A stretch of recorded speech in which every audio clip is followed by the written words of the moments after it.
మన భూమి పత్రాలు అసలైనవేనా? ఈ అనుమానం భూమి ఉన్న ప్రతి ఒక్కర్నీ ఎప్పుడొకప్పుడు తొల్చేస్తుంది.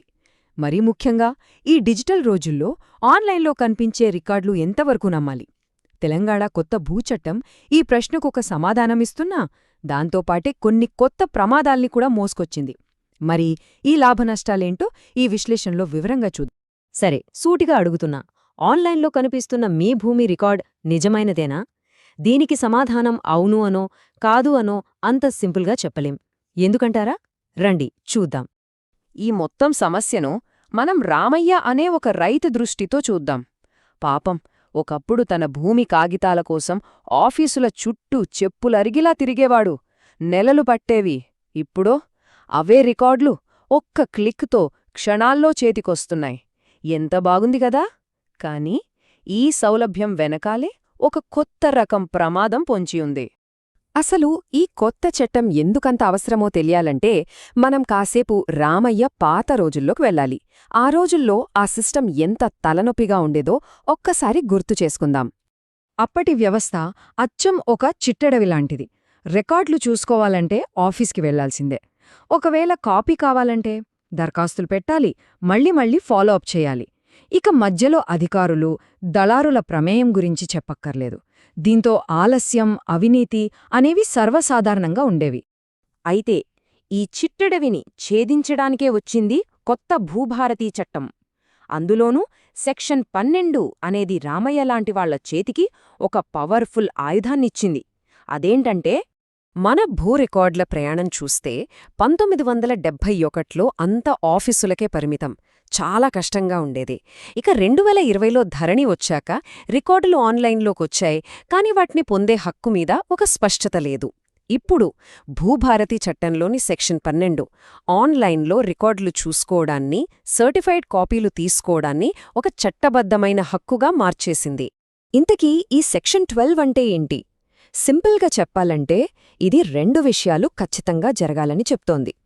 ఒకటి, అధికారిక ఆర్ఓఆర్ అంటే రికార్డ్ ఆఫ్ రైట్స్ భూభారతి పోర్టల్లో ఖచ్చితంగా అందుబాటులో ఉండాలి. 2, ఫీజు కట్టి అప్లై చేసుకున్న ఏ వ్యక్తికైనా సరే ఆఫీసర్లు తప్పనిసరిగా సర్టిఫైడ్ కాపీ ఇవ్వాలి. ఈ 2 భూ యజమానుల చేతికిచ్చిన పెద్ద బలం. అయితే ఒక నాణానికి 2 ముఖాలున్నట్టు ఈ కొత్త శక్తివంతమైన చట్టంతో ఒక పెద్ద లాభం ఎంత ఉందో అంతే తీవ్రమైన ఒక కొత్త ప్రమాదం కూడా పొంచియుంది. ఈ రెండింటినీ బ్యాలెన్స్డ్గా చూడటం చాలా ముఖ్యం. ఈ మార్పులో ఉన్న 2 కోణాలు ఇవి. లాభమేంటంటే, రామయ్య తన భూమి వివరాలు ఎప్పుడు కావాలంటే అప్పుడు ఎక్కడినుంచైనా చూసుకోవచ్చు. పూర్తి పారదర్శకత. మరు ప్రమాదం, ఈ డేటా అందరికీ అందుబాటులోకి రావడంతో దీన్ని అడ్డం పెట్టుకుని కేటుగాళ్లు ఫేక్ లోన్లు తీసుకోవడం లాంటి మోసాలు చేసే రిస్క్ కూడా పెరిగింది. మరి ఈ కొత్త వెసులుబాటును మోసగాళ్లు ఎలా చూస్తారు? వాళ్ళూరికే ఉండరు కదా. వాళ్లు వేసే కొత్త ప్లాన్స్ ఏంటో ఇప్పుడొకసారి చూద్దాం. అసలు ఒక డిజిటల్ రికార్డును మార్చడం లేదా మార్చినట్టు నమ్మించడం ఎలా సాధ్యం? అంత ఈజీనా అని మనకు అనిపించొచ్చు.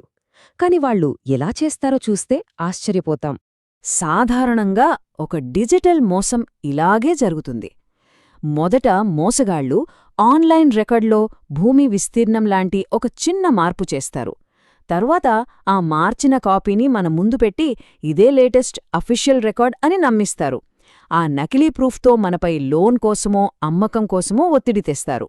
చివరికి ఇదంతా చిన్న ప్రాసెసే అని చెప్పి మన దగ్గర సంతకం కానీ బయోమెట్రిక్ కానీ తీసుకుంటారు. ప్రమాదాలు ఇక్కడితో ఆగిపోలేదు.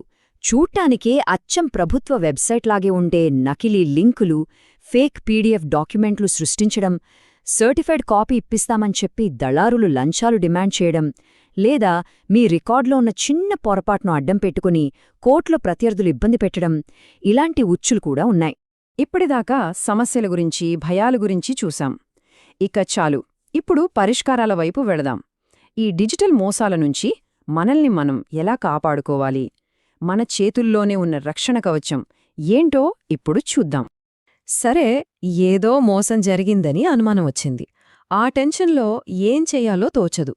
కాని కంగారు పడకుండా మొట్టమొదటగా వెయ్యాల్సిన అడుగు ఏంటి? ఇది చాలా ముఖ్యం. ఇది చాలా కీలకం. అనుమానం వచ్చిన మొదటి 24 గంటల్లో చేయాల్సిన పనులివి. 1. ఆ అనుమానాస్పద ఆన్లైన్ రికార్డ్ను తేదీ, టైంతో సహా వెంటనే స్క్రీన్షాట్ తీసుకోండి. 2. అదే రికార్డుకు సర్టిఫైడ్ కాపీ కోసం అధికారికంగా అప్లై చేయండి. 3. ఫీజు కట్టిన రసీదును ప్రాణంలా దాచుకోండి. అదే మీ మొదటి ఆధారం. 4. ఆ నకిలీ రికార్డును మీకు ఎవరు ఎక్కడ చూపించారో రాసిపెట్టుకోవడం అస్సలు మర్చిపోవద్దు. ఇక్కడ అధికారులతో డీల్ చేసేటప్పుడు ఒక ముఖ్యమైన చిట్కా. ఎప్పుడైనా సరే సెక్షన్ 12 గురించి ప్రస్తావిస్తూ రాతపూర్వకంగానే అప్లికేషన్ ఇవ్వండి. ఒకవేళ వాళ్ళు దాన్ని తీసుకోవడానికి నిరాకరిస్తే వెంటనే రిజిస్టర్డ్ పోస్ట్ ద్వారా పంపండి. దీనివల్ల మీరు అధికారికంగా అడిగారని చెప్పడానికి ఒక బలమైన పేపర్ ప్రూఫ్ క్రియేట్ అవుతుంది. ఇప్పుడు మనం ఈ మొత్తం విశ్లేషణలో అత్యంత కీలకమైన పాయింట్కొచ్చాం. చట్టపరంగా మనల్ని నిలబెట్టేది, కాపాడేది ఏది? అసలైన ఆధారమేంటి? అది సర్టిఫైడ్ ఎక్స్ట్రాక్ట్. ఈ రెండింటి మధ్య తేడాను చాలా స్పష్టంగా అర్థం చేసుకోవాలి. ఆన్లైన్ ఎక్స్ట్రాక్ట్ అనేది మనం వెబ్సైట్ నుంచి తీసుకునే ప్రింటౌట్. ఇది కేవలం మన సమాచారం కోసం చూసుకోవడానికి మాత్రమే. కోర్టులో దీనికి దాదాపు విలువే ఉండదు. కానీ సర్టిఫైడ్ ఎక్స్ట్రాక్ట్ అనేది మనం ఫీజు కట్టి అధికారికంగా పొందిన కాపీ. దీనికి చట్టబద్ధమైన విలువ ఉంటుంది. కోర్టులో ఇదే మన ఆయుధం.